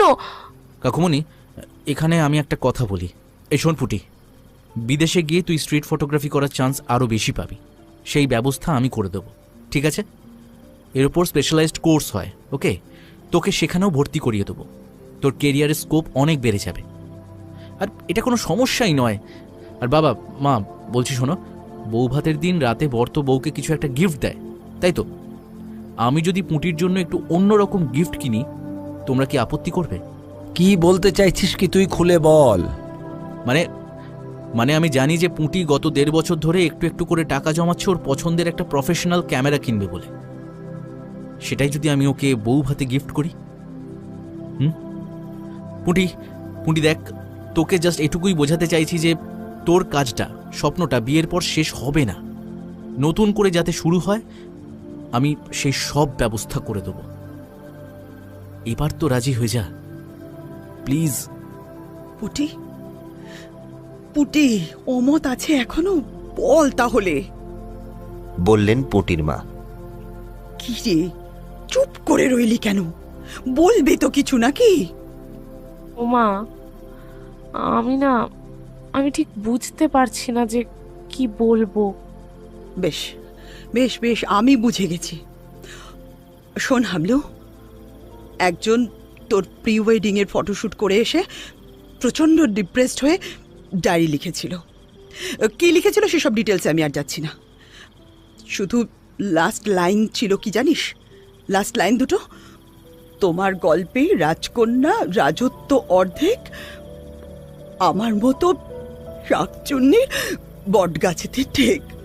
এটা পড়ে আমি পুটির মনের কথা সবটা বুঝতে পেরেছিলাম। মেয়েটা আমার ভীষণ সেন্সিটিভ আর মুখ চোরা তো, প্লাস ওই নিজের চেহারা নিয়ে একটা অদ্ভুত হীনমন্যতা আছে বরাবর, নাকি কনফিডেন্সের অভাব আছে, আমি বুঝি না। সে যাই হোক, এই জন্যেই আমি ওকে তোর বিয়ের কেনাকাটা করতে যেতে দিতে চাইনি। মিথ্যে মিথ্যে আরো কষ্ট পেতে দিতে চাইনি আমি মেয়েটাকে। তবে আজকে তুই যখন নিজে প্রপোজ করছিস হাবলু, তখন আমরা মা বাবা হয়ে মত না দিলে বোধহয় বেচারিকে ওর জীবনের সবচেয়ে বড় কষ্টটা দেওয়া হবে। তাই আমি তো রাজি, শুধু হাবলু ওর স্বপ্নটা যেন নষ্ট করে দিস না বাবা। ব্যাস, হোম মিনিস্টার যখন রাজি, আমার আর কোনো আপত্তি নেই দাদা। কিন্তু একটা সমস্যা আছে। আরে আবার কি সমস্যা তোমার? না, বলছি যে বিয়ের ফটো তোলার দায়িত্ব তো পুঁটির ছিল, অ্যাডভান্সও করে দিয়েছিলাম কিছু টাকা। এবার সেই ছবিগুলোর কি হবে? আর টাকাগুলোরই বা কি হবে? ও হাবলু, এর মধ্যেও তোর মজা করতে হবে? তুলতে হবে না ছবি, থাক। ছবি ছাড়াই বিয়ে হবে তোদের। আরে মা, রাগ করো না। হ্যাঁ রে পুটি, জগা আর পিন্টু মিলে সামলে দিতে পারবে না? আরে দেখাই যাক না কেমন ট্রেনিং দিয়েছিস ওদের। এই ছবিগুলো ভালো হলে ওরাই তোর স্টুডিও চালাবে, স্টুডিও বন্ধ করার দরকার নেই। হ্যাঁ, পারবে ওরা, স্টুডিওর সব কাজ ওরা পারবে করতে। এটা কিন্তু দারুণ আইডিয়া দিলে হাবলুদা। এতক্ষণে হাসি হাসি মুখে মাথা তুলে তাকালো পুটি। এই তো হয়ে গেছে, ব্যাস। মিয়া বিবি রাজি তো क्या करेगा काजी। হা হা হা করে হেসে উঠল ঠাম্মি, বাচ্চাদের মতো হাততালি দিয়ে। সে তো হলো, কিন্তু তা হ্যাঁ রে সন্দীপ, বলি তোদের তো কোনো প্রিপারেশন নেই, তা কি হবে? হ্যাঁ, কি আর হবে, বউ ভাতের বেনারসি পরে বিয়েটা হবে, আর পরের দিন আমি অর্পিতাকে নিয়ে গিয়ে বউ ভাতের সব জিনিসপত্র কিনে নেব। ওসব তোমাদের ভাবতে হবে না। তোমরা বরং দুজনে মিলে ঠাকুরপোদের বাড়ির দিকের অন্তত খুব নিকট আত্মীয়রা যাতে কয়েকজন আসতে পারে কাল, সেই ব্যবস্থা করো, বুঝলে? আর এখন রাত 1:30 বাজলো, সবাই একটু রেস্ট নিয়ে নাও। কাল মেয়ের বাড়িতে সকালেই ফোন করে সব কথা জানাবে, গায়ে হলুদের আগেই। জেঠি, ও জেঠি, ওর আবার কি চাই এখন পাগলি? ও জেঠি, খুব খিদে পেয়েছে। সেই সন্ধেবেলা 4টে নাড়ু দিয়েছিলে, আর গঙ্গার ধারে বসে 1 কাপ চা খেয়েছিলাম। ওসব তো পেটের মধ্যে ফসিল হয়ে গেছে গো। এ মা, সত্যি তো, ছেলে মেয়ে দুটো তো রাতের খাবারই খায়নি। ইস, দাঁড়া দাঁড়া দাঁড়া, আমি খাবার আনছি। বলে রত্না দেবী দৌড়ে গিয়ে খাবার গরম করে 2টো থালায় বেড়ে নিয়ে এলেন। একটা থালা পুঁটির মায়ের হাতে দিয়ে বললেন, নে, মেয়েকে খাইয়ে দে, এটাই ওর আইবুড়ো ভাত।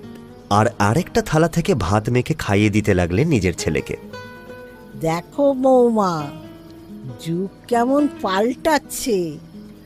আমাদের সময় মেয়েদের লগ্নভ্রষ্টা হওয়ার হাত থেকে ছেলেরা বাঁচাতো, আর আজ তোমার ছেলেকে লগ্নভ্রষ্ট হওয়ার হাত থেকে বাঁচালো এই দস্যিটা।